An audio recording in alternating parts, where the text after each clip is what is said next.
ગુજરાતમાં એક સાથે 4 સિસ્ટમ સક્રિય, વરસાદની આગાહી. દિવ્ય ભાસ્કરના રિપોર્ટ મુજબ રાજ્યના હવામાન વિભાગ દ્વારા આગામી એક અઠવાડિયા માટે વરસાદને લઈ મહત્વની આગાહી કરવામાં આવી છે.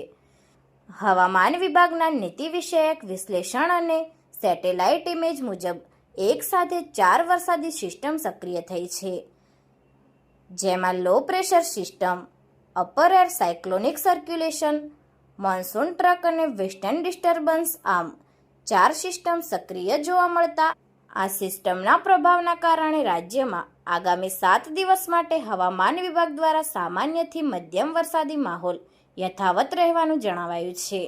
સાથે જ આ સમય દરમિયાન ગાજવીજ અને થંડરસ્ટ્રોમ એક્ટિવિટીની પણ શક્યતાઓ વ્યક્ત કરાઈ છે, જેને લઈ વહીવટી તંત્રને પણ સાવચેત રહેવા સૂચના અપાઈ છે.